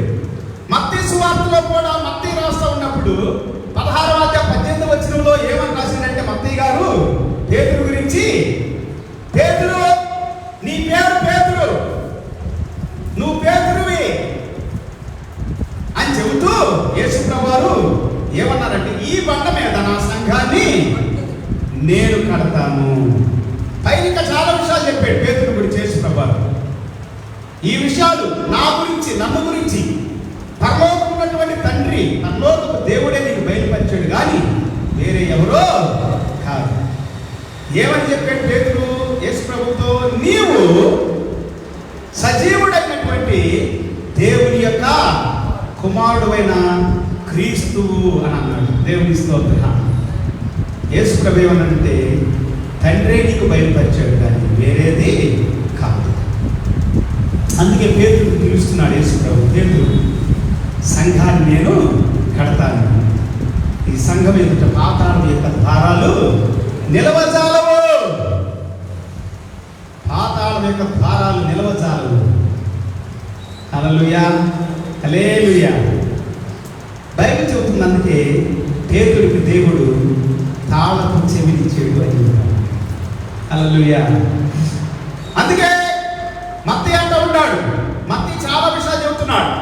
మత్తయి యేసు ప్రభువును రాజుగా వర్ణిస్తూ రాసుకొచ్చాడు. యూదుల రాజు. అందుకే మత్తయి సువార్తలోనే ఉంటుంది 2వ అధ్యాయం. యూదుల రాజుగా పుట్టినవాడు ఎక్కడా అని అడుగుతారు జ్ఞానులు అని రాశాడు మత్తయి. యూదుల రాజు అని రాసిన మత్తయి ఒక్కడే. యోహాను కూడా రాశాడు నువ్వు యూదుల రాజు అని అడుగుతాడు పిలాతు. అవును, నువ్వు అన్నట్టు నేను యూదులకు రాజునే, కానీ నా రాజ్యము ఈ లోక సంబంధమైంది కాదు అన్నాడు యేసుప్రభువారు. ఆయన రాజుగా చేయడానికి అనేక సార్లు అనేక మంది బలవంతం చేశారని దేవుడు వాక్యం సెలవిస్తూ ఉంది. కానీ ఆయన రాజుగా ఉండటానికి, భూ సంబంధమైన రాజుగా ఉండటానికి ఇష్టపడదు. ఎందుకంటే ఆయన పరలోక సంబంధమైన రాజు. ఆయన సింహాసనము మహిమ కలిగింది, ఆయన సింహాసనము నీతి కలిగింది, ఆయన సింహాసనము పరిశుద్ధమైంది, ఆయన సింహాసనము తేజస్సుతో నింపబడినటువంటిది, న్యాయమైనటువంటిది, సత్యముతో కూడినటువంటిది. హల్లెలూయా. ఇంకేమన్నా చదువు. పేతురు అతని సహోదరుడైనటువంటి ఆంద్రేయ, ఎందుకంటే వీళ్ళిద్దరినే పిలిచాడు ముందు. చాలాసార్లు చెప్పాను, అవన్నీ చెప్పడం ఇక వాక్యం చూపించడం టైము ఎక్కువ అవుతుంది కాబట్టి మామూలు చెబుతా ఉంటాను. ఇంతకుముందు చెప్పాను నేను, పేతురుని పిలిచాడు, ఆయన సహోదరుడైన ఆంద్రేయుని పిలిచాడు, నన్ను వెంబడించని చెప్పాడు. చదువు. జబదయి కుమారుడు యాకోబు, అతని సహోదరుడు యోహాను, వీళ్ళందరినీ కూడా పిలిచాడు. తర్వాత మళ్ళా పేతురుని ఆంద్రేయుని పిలిచిన తర్వాత ఎవరు పిలిచాడు? యాకోబుని, యోహాను పిలిచాడు. ఇప్పుడు నలుగురు అయిపోయారు కదా. చదువు. ఫిలిప్పు, బర్తలోమయి, తోమా, సుంకరి అయిన మత్తయి. ఇప్పుడు ఈ రాసినటువంటి మత్తయే, దేవుడు పిలిచిన మత్తయే. ఈయన సుంకరి. సుంకరి అంటే కస్టమ్ ఆఫీసర్, పన్ను వసూలు చేసేవాళ్ళు సుంకర్లు అంటారు. వాళ్ళు సమరయులు వేరు, సుంకర్లు వేరు. సమరయులు అనేటువంటి వాళ్ళు, సుంకర్లు, వీళ్ళంతా కూడా యూదు తరకాల్లో ఇశ్రాయేలీలో ఉన్నవాళ్ళే. కానీ వీళ్ళు అన్యాచారాలు ఆచరిస్తూ అన్యుల్ని వివాహం చేసుకొని వీళ్ళ ఆచారాలు దూరం అయిపోయాయి. వాళ్ళ కస్టమ్స్లో, వాళ్ళ సాంప్రదాయాల్లో కలిసిపోయాయి. అందుకని వాళ్ళని పాపులుగా చూస్తారు యూదులు, శాస్త్రులు, పరిసయ్యులు, సద్దుకయ్యులు పాపులుగా చూస్తారు. ఈ సుంకరైన మత్తయి ఇంకా అమ్మా అల్ఫై కుమారుడగు యాకోబు, తత్తయి అని మారు పేరు గల అమ్మా లెబ్బై, కానానీయుడైనటువంటి సీమోను, ఆయనను అప్పగించిన ఇస్కరియోతు యూదా. వీళ్ళందరూ కూడా ఎవరు? అపోస్తలులు, 12 మంది శిష్యులు. వాళ్ళలో ఒకడు ఈ మత్తయి. ఈ మత్తయి సువార్త అద్భుతంగా రాయబడింది. దేవుని స్తోత్రం. హల్లెలూయా. ఈ మత్తయి సువార్తలో యేసు ప్రభువు మత్తయిని పిలిచిన తర్వాత ఏమైంది? ఇప్పుడు మత్తయి సువార్త 9వ అధ్యాయానికి వెళ్దాం. మత్తయి సువార్త 9వ అధ్యాయం 10వ వచనం. ఇంటిలో భోజనమునకు యేసు కూర్చుండి ఉండగా ఇదిగో సుంకరులను, పాపులను అనేకులు వచ్చి, పాపులు అంటే నేను చెప్పాను కదా ఇందాక, సమరయుల్ని ఎలాగనుకుంటారు వీళ్ళు? పాపులు వాళ్ళు. కొన్నిసార్లు మన మాట వినకపోతే మన పిల్లలు కూడా, మన బంధువులు కూడా ఎట్లా చూస్తాం మనము? చెప్పండి అమ్మ, నన్ను చూడండి. అడుగుతున్నప్పుడు నేను బైబిల్ చూడదు, బైబిల్ చదివేటప్పుడు బైబిల్ వాక్యం చెప్పేటప్పుడు బైబిల్ చూడండి. మన ఇంట్లో మన మాట మన బంధువులు, మన రక్త సంబంధం, వాళ్ళు ఏమనుకుంటాం మనము? పనికి మాలినోళ్ళు, మాటన్నోళ్ళు, తిరుగుబాటు చేసేవాళ్ళు, అవిధేయులు, పాపులు. వాళ్ళు ఎవరు? వాళ్ళు మనకి పాపులు. ఎందుకంటే మన మాట అంటున్నా. యూదులు చేసింది కూడా అదే, యూదులు కూడా అదే చెప్తున్నారు, వాళ్ళు పాపులు.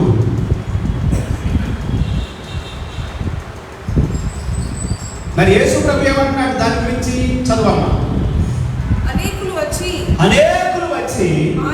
ఆయన యొద్ద, ఆయన శిష్యుల యొద్దను కూర్చున్నారంట చక్కగా. అసలు యూదులతో పాపులు కూర్చోకూడదు, సుంకరులు కూర్చోకూడదు. యూదులు అంత నిష్ట కలిగిన వాళ్ళు, అంత పవిత్రమైన వాళ్ళు, అంత పరిశుద్ధమైన వాళ్ళు అని వాళ్ళు చెప్పుకుంటారు. ఈ తక్కువ ఉండాలి భూమి మీద. మేమే పరిశుద్ధులు, మేమే నీతిమంతులు,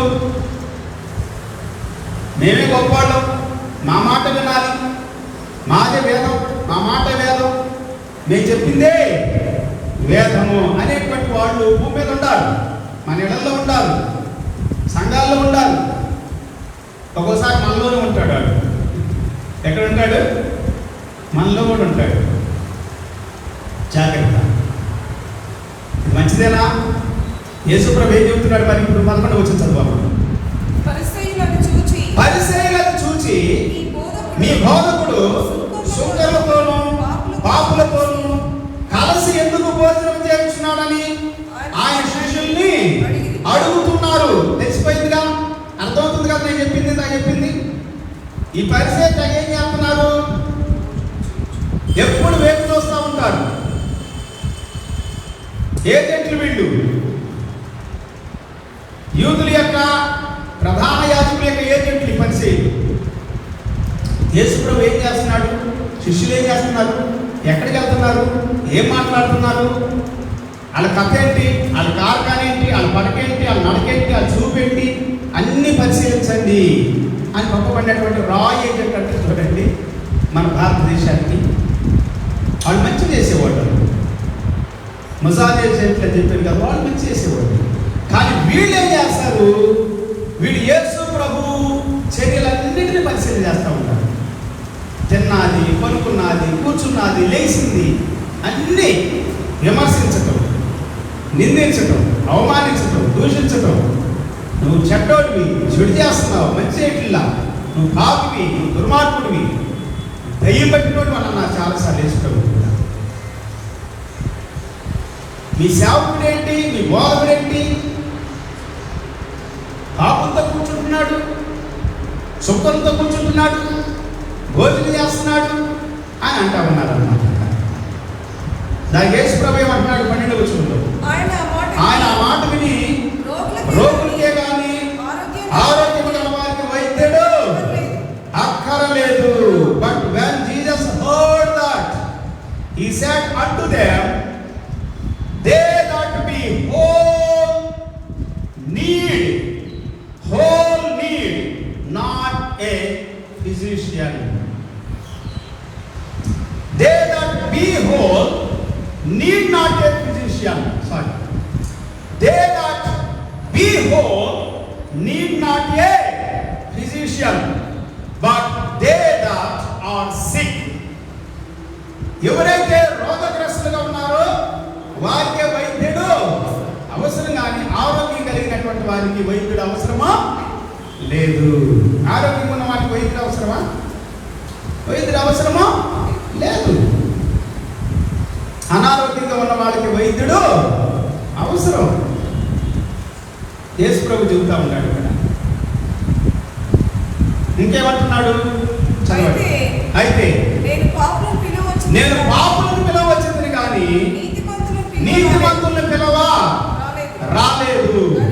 గనుక కనికరమునే కోరుచున్నాను కానీ బలిని కోరుట కోరను. అనువాక్య భావము ఏమిటో మీరు వెళ్ళి నేర్చుకున్నది చేశాను. నేను కనికరాన్నే కోరుతున్నాను కానీ బలినే కోరను అని వాక్య భావం ఏంటో నేర్చుకోండి. యూదులారా, శాస్త్రులారా, పరిసయ్యులారా, సద్దుకైలారా, బోధకులారా. ఎక్కడుందా వాక్యం? ఎక్కడుందమ్మా? హోషేయ గ్రంథం 6వ అధ్యాయము 6వ వచనం. హోషేయ 6:6లో ఉంటుంది. ఏమనుంది? చదువుదామా? చాలా అద్భుతమైనటువంటి మాట ఇది. హోషేయ గ్రంథం 6:6.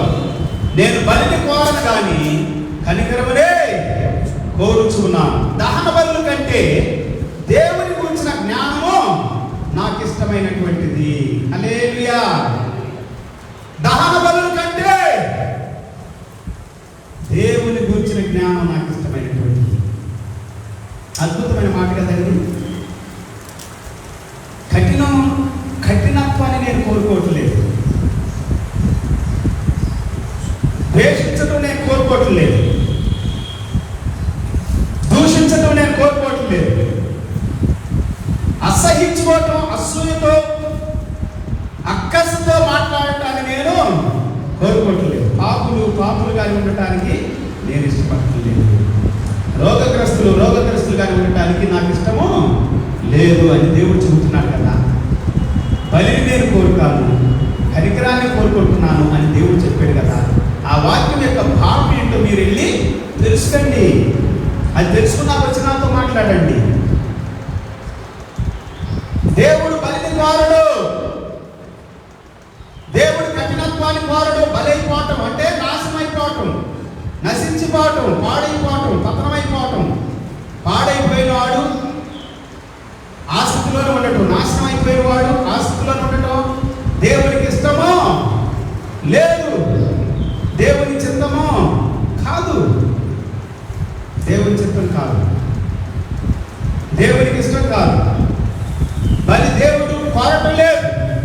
మరి దేని కోరుతున్నాడంటే దేవుడు కనికరాన్ని కోరుతామన్నాడు. హల్లెలూయా, హల్లెలూయా. హోషేయ గ్రంథంలో దేవుడు ఈ మాటను చెప్పాడు. దాన్ని యేసు ప్రభువు అక్కడ పరిచయంతో చెబుతా ఉన్నాడు. పాపుల్ని పిలవచ్చాను కానీ నీతిమంతులు పిలవడానికి నేను రాలేదు. హల్లెలూయా, హల్లెలూయా. పాపులే కావాలి యేసు ప్రభువు, పాడైపోయేవాడే కావాలి, పతనమైపోయేవాడు కావాలి, నాశనం అయిపోయేవాడు కావాలి, నశించిపోయేవాడు కావాలి. లూకా రాస్తాడు, లూకా సువార్త 19వ అధ్యాయం 10వ వచనంలో నశించిన దానిని వెదకి రక్షించడానికి మనుష్య కుమారుడు ఈ లోకంలోనికి వచ్చెను.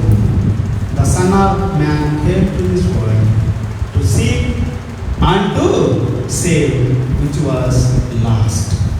ఏదైతే నశించిపోయిందో, నాశనం అయిపోయిందో దాన్ని రక్షించడానికి మనుష్య కుమారుడు వచ్చాడు, యేసుక్రీస్తు వచ్చాడు. హల్లెలూయా, హల్లెలూయా. యేసు ప్రభు భూమి మీద ఎందుకు వచ్చాడయ్యా అంటే నశించిన దాన్ని రక్షించడానికి, పాపులను రక్షించడానికి, పాపము నుండి విడిపించడానికి, పతనం అయిపోయి పాడైపోయినటువంటి మనుషులను బాగు చేయడానికి, స్వస్థపరచడానికి. హల్లెలూయా, హల్లెలూయా. మార్కు సువార్త 12వ అధ్యాయము 33వ వచనం. Mark chapter 12 verse 33. బైబిల్ ఏందన్నా? Praise the Lord. అందరూ బైబిల్ తెచ్చుకోవాలి, బైబిల్ చదవండి, అందరూ బైబిల్ తెరవండి. కనికర సంపన్నుడా, బహుజాలి గల ప్రభువా, కనికర సంపన్నుడా, బహుజాలి గల ప్రభువా, మనసారా నిన్నే అడండి, మనసారా నీకే స్తుతులు చెల్లించి ఆరాధన చేసేదా, మనసారా నీకే స్తుతులు చెల్లించి ఆరాధన చేసేదా, నా యేసు రాజా స్తోత్రము, నా యేసు రాజా స్తోత్రము, స్తోత్రము, స్తోత్రము, నే జీవించుదాకా ప్రభు, స్తోత్రము, స్తుతి స్తోత్రము, నే జీవించుదాకా ప్రభు. హల్లెలూయా. ఆయన ఎవరంటండి? కనికర సంపన్నుడు. దేవుణ్ణి నమ్ముకున్న ప్రతి బిడ్డ జీవించినంత కాలం స్తుతిస్తూనే ఉండాలి. హల్లెలూయా. చదువుదాం మార్కు సువార్త 12వ అధ్యాయము 33వ వచనం. పూర్ణ హృదయంతోను, పూర్ణ వివేకముతోను, పూర్ణ బలముతోను ఆయనను ప్రేమించుటయు, ఒకడు తన్ను వలె తన పొరుగు వారిని ప్రేమించుటయు, సర్వాంగ హోమములు అన్నిటికంటే బలుల కంటెను అధికమని ఆయనతో చెప్పెను. హల్లెలూయా. సర్వాంగ హోమములు అన్నిటికంటే బలుల కంటే అధికమంట. ఏంటిదని? ముందు దేవుణ్ణి ప్రేమించాలి. ఎందుకంటే ఆయన అద్వితీయ దేవుడు. దేవుడు ఒక్కడే, మనుషులకును దేవునికి మధ్యవర్తి ఒక్కడే, ఆయన మన ప్రభు అయిన యేసుక్రీస్తు. దేవుణ్ణి ప్రేమించాలి. తర్వాత నిన్ను వలే నీ పొరుగు వారిని ప్రేమించాలి. ద్వితీయోపదేశకాండం 4:39, Deuteronomy chapter 4 verse 39. ద్వితీయోపదేశకాండము 4వ అధ్యాయము 39వ వచనం. కాబట్టి పైనున్న ఆకాశమందును క్రిందనున్న భూమి అందును యెహోవాయే దేవుడనియు. పైన ఆకాశంలో కానీ చంద్రమండలంలో కానీ ఆకాశాలు అపోస్తలుడు పౌలు అంటాడు, నేను 3వ ఆకాశంలోనికి కొనుక్కోబడితిని. యోహాను భక్తుడు అంటాడు ప్రకటనలో 7 ఆకాశాలు అని. హల్లెలూయా. ఎన్నన్నా ఉండని ఆకాశంలో ఎవరున్నారు? దేవుడు ఉన్నాడు. అదే దేవుడి వాక్యం సెలవిస్తాడు. కాబట్టి పైన ఆకాశమందును క్రిందనున్న భూమి అందును యెహోవాయే దేవుడు, మరి ఒక దేవుడు లేడు అనియు నేడు నీవు ఎరిగి జ్ఞాపకమునకు తెచ్చుకొనుము. ఇది దేవుని జ్ఞానం. This is the wisdom of God. దేవుని జ్ఞానం అందరికీ లేదు కాబట్టి నశించిపోతున్నారు. జ్ఞానం లేకుండా ప్రజలు నశిస్తూ ఉన్నారు, నాశనం అయిపోతూ ఉన్నారు, పాడైపోతూ ఉన్నారు, పతనమైపోతూ ఉన్నారు. జ్ఞానం ఉంది. ఏ జ్ఞానం ఉంది? మనుషుల జ్ఞానం ఉంది. యాకోబు పత్రికలో 3వ అధ్యాయము చివరి వచనాల్లో ఉంటుంది. హోషేయ 2వ అధ్యాయం 3వ అధ్యాయం మీరు చదువుకుంటే వెళ్తే దేవుని జ్ఞానం లేక నశిస్తున్నారని ఉంటుంది. యాకోబులో ఉంటుంది జ్ఞానం ఉంది, కానీ మనుషుల జ్ఞానం, భూ సంబంధమైన జ్ఞానం, ప్రకృతి జ్ఞానం, దయ్యాల జ్ఞానము అని ఉంది. దేవుడి జ్ఞానం లేదు చాలా మందికి. అందుకే నశించిపోతున్నారు, నాశనం అయిపోతున్నారు, పాడైపోతూ ఉన్నారు. ఇది దేవుని జ్ఞానం. దేవుని జ్ఞానాన్ని తెలుసుకోవాలి, దేవుని జ్ఞానాన్ని స్టోరప్ చేసుకోవాలి, దేవుని జ్ఞానాన్ని సంపాదించుకోవాలి. అన్నిటినీ అమ్మి వేసుకొని దేవుని జ్ఞానాన్ని సంపాదించుకుంటాడు భక్తుడైనటువంటి జ్ఞాని అయినటువంటి రాజు అయినటువంటి సొలొమోను. సొలొమోను అంత జ్ఞానవంతుడు భూమి మీద ఎవరు లేడని చెప్పాడు యేసు ప్రభువు. చెబుతున్నాడు సొలొమోను కంటే గొప్పవాడు ఇక్కడ ఉన్నాడు అని చెబుతాడు. హల్లెలూయా. యోనా కంటే గొప్పవాడు ఇక్కడ ఉన్నాడు. అబ్రహాం కంటే గొప్పవాడు ఇక్కడ ఉన్నాడు. అబ్రహాము నా దినాలు చూడాలని అనుకున్నాడు, చూశాడు, సంతోషపడ్డాడు అంటాడు. యోహాను సువార్త 8వ అధ్యాయము 50 వచ్చిన దగ్గర మీకు చదువుకుంటే సంతోషించాడు అబ్రహాం. 4 సువార్తల్లో ఉంటాయి నేను చెప్పిన అన్నీ కూడా. సువార్తలు బాగా చదవండి.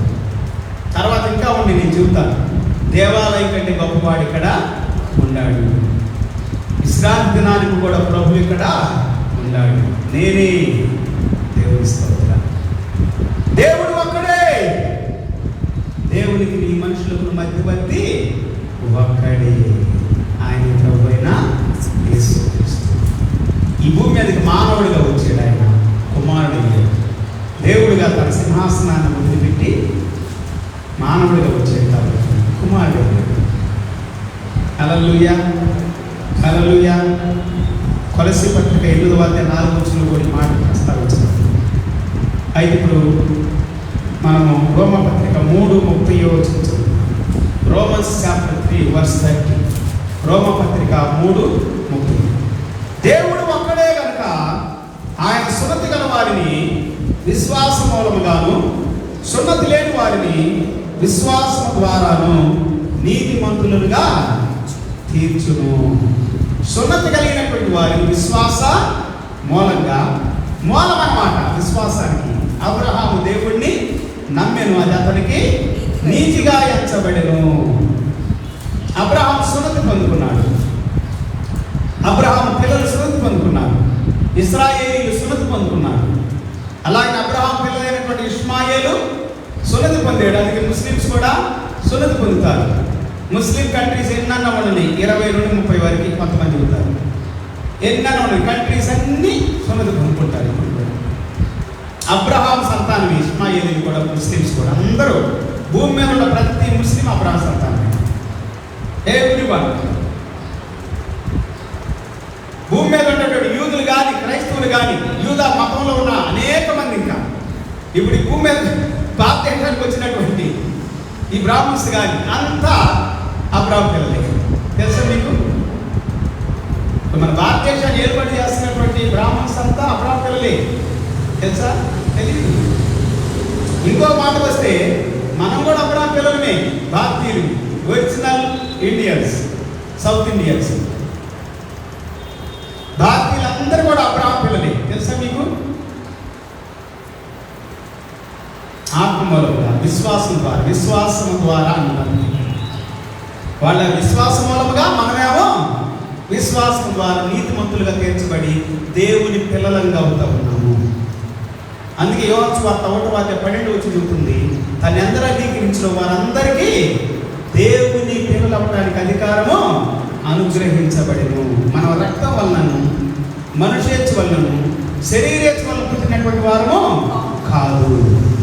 మన ద్వారా అబ్రహాము మూలము, అబ్రహాము యొక్క విశ్వాస సంబంధము ద్వారా మనము పిల్లలు. హల్లెలూయా. ఇంకో మాటకు వస్తే మనమందరం కూడా అబ్రహాం పిల్లలమే. ఎందుకంటే బైబిల్ గ్రంథం సెలవిస్తా ఉంది, నోవాహు యొక్క కుమారుడు షేము, హాము, యాఫెతు అన్నాను కదా. షేము అంతా కూడా సౌత్ ఇండియన్స్ అండ్ ఈ 50 కంట్రీస్ ఉన్నటువంటి ఏషియన్ పీపుల్, ఆసియా ఖండం అంతా కూడా షేము సంతానంలో నుండి వచ్చినటువంటి వాడు. హాము సంతానం మొత్తం ఆఫ్రికా ఖండం, యాఫెతు సంతానం మొత్తం యూరప్ ఖండం. ఈ 3 ఖండాలుగా విభజించబడింది భూమి. ఎవరు వీళ్ళు? నోవాహు సంతానం. షేము సంతానం నుండి వచ్చిన వాళ్ళే అబ్రహాం. దేవుని స్తోత్రం. హల్లెలూయా, హల్లెలూయా. ఈ అబ్రహాం నుండి వచ్చిన వాళ్ళంతా కూడా ఇది మొత్తం ఏషియా ఖండం మొత్తం ఇజ్రాయేలీలే కాదు. దేవుని స్తోత్రం. Praise the lord. సో కాబట్టి నేనేం చెబుతున్నానంటే బైబిల్ గ్రంథం ప్రకారంగా వాక్య జ్ఞానం, దేవుని జ్ఞానం కావాలి మనకి. మనమంతా ఒకటే ప్రభునందు. హల్లెలూయా. మనమందరం ఒకే కుటుంబానికి చెందిన ఇది దేవుడి జ్ఞానం. అందుకే నిన్ను వల్ల నీ పొరుగు వారిని ప్రేమించడం, ముందు దేవుడు తర్వాత పొరుగువాడు, అంతే బైబిల్ చెబుతుంది. ఇక మతాల గురించి, కులాల గురించి ఎక్కడ ప్రస్తావన లేదు. కులాల గురించి మాట్లాడే వాళ్ళని, మతాల గురించి మాట్లాడడం ఖండిస్తుంది బైబిల్. అది కనికరాన్ని కోరేది కాదు, అది దేవుడి జ్ఞానం కాదు, అది బలిని కోరేది. బలి దేవుడి జ్ఞానం కాదు. అసలు బలులు మన దేవుడు ఎక్కడ చెప్పలే. బలులు ఇస్తున్నారు కాబట్టి దేవుడు కొన్ని విషయాలు ప్రస్తావించడం జరిగింది. యేసు ప్రభు బలికి సాదృశ్యంగా చెప్పడం జరిగింది. దేవుడు ఈ పచ్చని చెట్లన్నీ కూడా మీకు ఆహారమగును అని అన్నాడు బైబిల్ గ్రంథం. జంతువులన్నీ మీకు ఆహారమగును, పక్షులన్నీ మీకు ఆహారమగును అని ఎక్కడ చెప్పలేదు. బైబిల్ ఎక్కడ లేదు.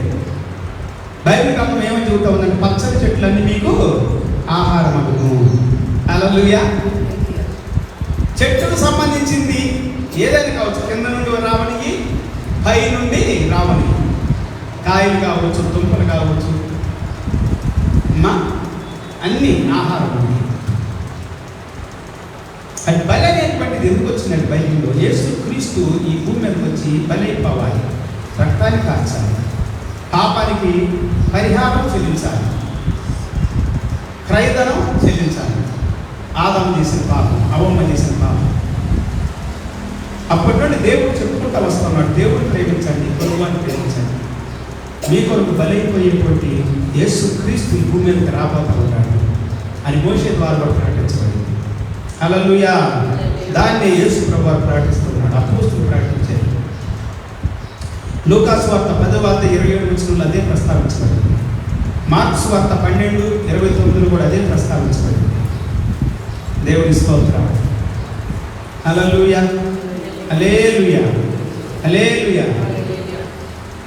దేవుడు కనికరాన్ని కోరుతున్నాడు, ఇట్లా బలిని కోరట్లేదు.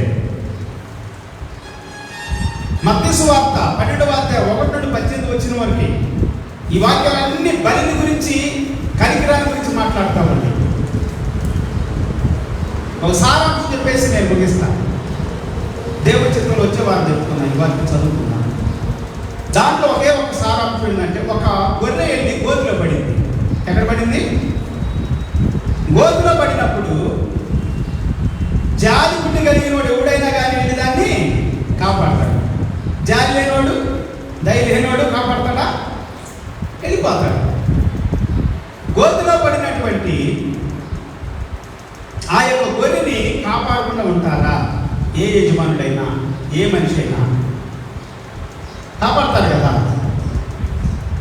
ఒక మనిషి గొర్రె కంటే శ్రేష్ఠుడు అనుకుంటే, హల్లెలూయా.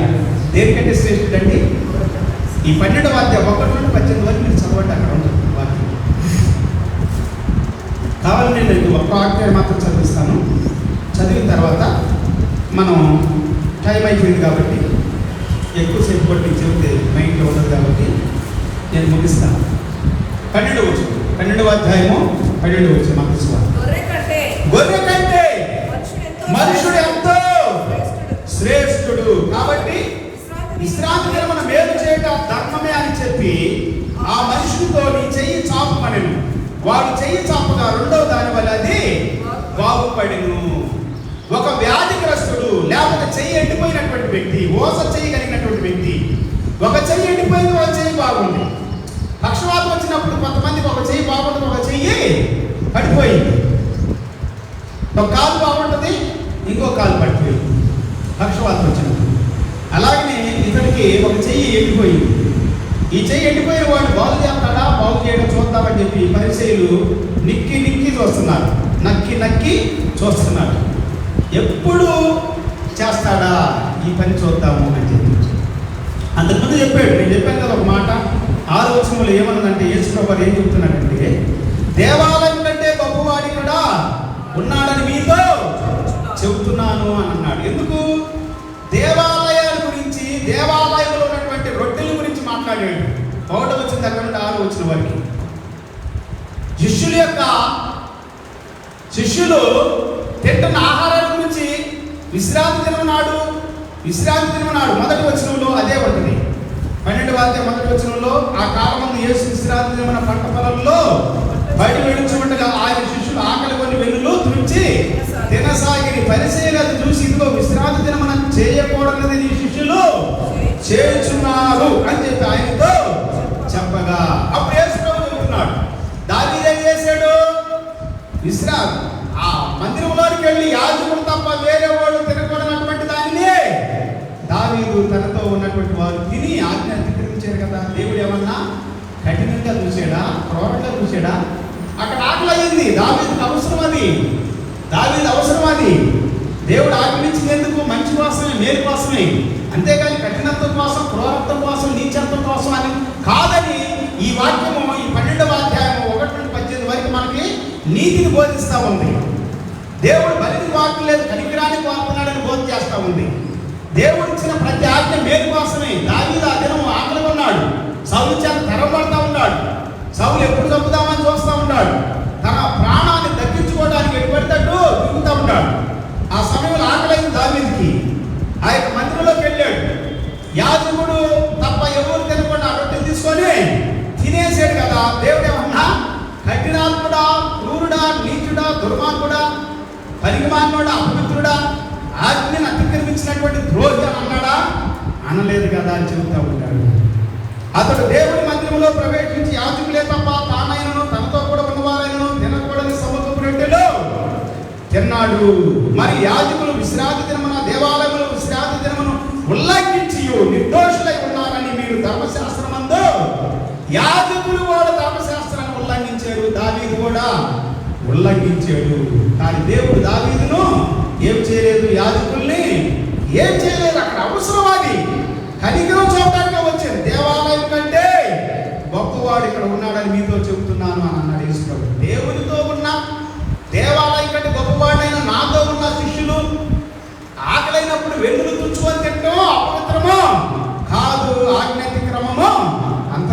కాదు అని చెబుతూ, కాగా మనిషి కుమారుడు విశ్రాంతి దినమునకు ప్రభువై ఉన్నాడు అని అంటున్నాడు. 8వ వచనం, దేవాలయమునకు గొప్పవాడు ఎక్కడ ఉన్నాడు? విశ్రాంతి దినానికి ప్రభువు ఎక్కడ ఉన్నాడు? వావ్, ఎంత గొప్ప మాటలండి నిజంగా. విశ్రాంతి దినానికి కూడా ప్రభువుతో ఉన్నారు వీళ్ళు. హల్లెలూయా. ఆయన అక్కడి నుండి వెళ్ళి వారి సమాజ మందిరంలో ప్రవేశించినప్పుడు, ఇదిగో మోస చేయగలవాడు ఒకడు కనబడిన, వారు ఆయన మీద నేరం మోపబడిన విశ్రాంతి దినమున స్వస్థపరచుట న్యాయమా అని ఆయనను అడిగిరి. అందుకు ఆయన, మీలో ఏ మనుషుడికైనా ఒక గొర్రె ఉండి అది విశ్రాంతి దినమున గుంటలో పడిన దాన్ని పట్టుకొని పైకి తీయడా? గొర్రె కంటే మనుషుడు శ్రేష్ఠుడు అని చెబుతున్నాడు. ఇక్కడ స్వస్థపరిచే విషయంలో, అక్కడ ఆహారం విషయంలో, ఇక్కడేమో బాగు చేసే విషయంలో, ఈ 2 విషయాల్లో కూడా దేవుడు ఇక్కడ యేసు ప్రభు చెప్పుకుంటూ వస్తుంది ఏంటంటే, దేవుడు జాలి కలిగిన వాడు, దేవుడు కనికరం కలిగిన వాడు, దేవుడు దయ కలిగిన వాడు, దేవుడు ప్రేమ కలిగిన వాడు, దేవుడు పరిశుద్ధుడు, నీతిమంతుడు, గొప్పవాడు. అట్ ద సేమ్ టైం ఆయనలో కనికరం ఉంటుంది అని చెప్పుకుంటూ వస్తున్నాడు. హల్లెలూయా, హల్లెలూయా, హల్లెలూయా. 17 వచ్చిన చెబుతా ఉన్నాను. యేసు ఆ సంగతి తెలుసుకొని అక్కడి నుండి వెళ్ళిపోయాడు. బహు జనులు ఆయనను వెంబడింపగా ఆయన వారిని అందరినీ స్వస్థపరిచి తను ప్రసిద్ధి చేయవద్దని వారికి ఆజ్ఞాపించారు. ప్రవక్త అయిన యెషయా ద్వారా చెప్పినది నెరవేరినట్లు ఇలాగూ జరిగేను. అదేమనగా, ఇదిగో ఈయన నా సేవకుడు, ఈయనను నేను ఏర్పరచుకొంటిని, ఈయన నా ప్రాణమున ప్రియుడైన నా ప్రాణప్రియుడు, ఈయన మీద నా ఆత్మ ఉంచెదను, ఈయన అన్యజనులకు న్యాయ విధిని ప్రచురము చేయును. దేవుని స్తోత్రం. హల్లెలూయా, హల్లెలూయా.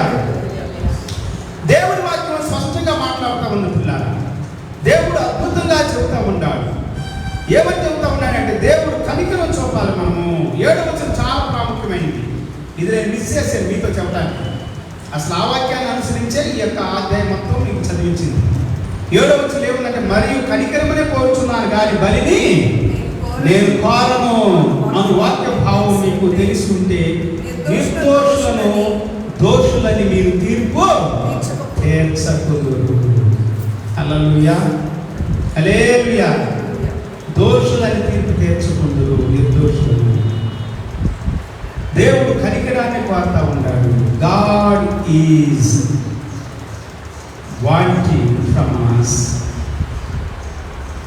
mercy, grace, love, compassion, kindness, pitiness. హల్లెలూయా. ఇలా చెప్పుకుంటే కొద్ది ఎన్నో మాటలు, ప్రేమను, ఆప్యాయతను, అనురాగాన్ని, పరిశుద్ధతను, నీతిని, కనికరాన్ని, జాలిని కోరుతా ఉండాలి. హల్లెలూయా, హల్లెలూయా. ఆ వాక్య భావాన్ని మీరు తెలుసుకొని చాలు. ఇది దేవుని జ్ఞానము. దేవుని జ్ఞానం అందరికీ లేదంట. దేవుని జ్ఞానాన్ని ఎవరైతే కోరుకుంటారో వాళ్ళే ధన్యులు. ప్రార్థన చేసుకుంటాం. అందరూ లేచి నిలబడండి. Thank you Jesus. ఇదిన పరిశుద్ధాత్మ దేవుడు మనతో మాట్లాడతాడు, మన హృదయాలతో మాట్లాడుతున్నారు, మన అంతరంగాలతో మాట్లాడుతున్నారు. Hallelujah. Thank you Jesus. Thank you Lord. Thank you Lord. Thank you Lord. Thank you Jesus. దేవునితో మాట్లాడగలుగుతున్నారా? దేవుని జ్ఞానాన్ని ఆహ్వానించుకుందాం, దేవుని సన్నిధిని ఆహ్వానించుకుందాం. Hallelujah, hallelujah, hallelujah. Thank you Jesus. Thank you Lord. Thank you Lord. Thank you Lord. Thank you Lord. ఇదేనో పరిశుద్ధాత్మ దేవుడు మనతో మాట్లాడాడు పిల్లలు. తన వాక్యంలో నుండి భావాన్ని, వాక్యాన్ని, హోషేయ గ్రంథం 6వ అధ్యాయం 6వ వచనం, హోషేయ 6:6, దాని భావాన్ని మీరు తెలుసుకొనండి. That is enough for you. అది మీకు చాలినటువంటిది. యేసు ప్రభు ఇది మూల వాక్యం నుండి మనతో మాట్లాడాడు. దేవుడు, దేవుని వాక్యము, దేవుని మాట, దేవుని సన్నిధి. Thank you Jesus. నా తలంపంతా నీవే యేసయ్యా, నే కోరేదంతా నీ తోడే కాదయ్యా. నా తలంపంతా నీవే యేసయ్యా, నే కోరేదంతా నీ తోడే కాదయ్యా. ఉప్పొంగుతుంది నాలో నీ ప్రేమ, నీ సేవయే నా భాగ్యం యేసయ్యా. ఉప్పొంగుతుంది నాలో నీ ప్రేమ, నీ సేవయే నా భాగ్యం యేసయ్యా. నా తలంపంతా నీవే యేసయ్యా, నిన్ను ఎరుగక నశించిపోతున్న ఆత్మల భారం నాలో రగిలే. నిన్ను ఎరుగక నశించిపోతున్న ఆత్మల భారం నాలో రగిలే. నీకై నేను ముందుకు సాగేదా, నీకై నేను ముందుకు సాగేదా. నా తలంపంతా నీవే యేసయ్యా, నే కోరేదంతా నీ తోడే కాదయ్యా. నా తలంపంతా నీవే యేసయ్యా, నే కోరేదంతా నీ తోడే కాదయ్యా. ఉప్పొంగుతుంది నాలో నీ ప్రేమ, నీ సేవయే నా భాగ్యం యేసయ్యా. ఉప్పొంగుతుంది నాలో నీ ప్రేమ, నీ సేవయే నా భాగ్యం యేసయ్యా. ఉప్పొంగుతుంది నాలో నీ ప్రేమ, నీ సేవయే నా భాగ్యం యేసయ్యా. ఇదను పిల్లల దేవుని ప్రేమ మన హృదయంలో ఉండాలి. దేవుడు మనం ప్రేమించేవారుగా, పొరుగు వారిని ప్రేమించేవారు ఉండాలి. నశించిపోయే వ్యక్తుల కొరకు భారం కలిగిన వారు ఉండాలి. ప్రార్థించేవారు ఉండాలి. వాక్యం బోధించేవారు ఉండాలి. ప్రకటన చేసేవారు ఉండాలి. ఇదనో దేవుడు వాక్యం సెలవిస్తాము. బలిని కోరే దేవుడు కాదు మన దేవుడు, కనికరాన్ని కోరేటువంటి వాడు.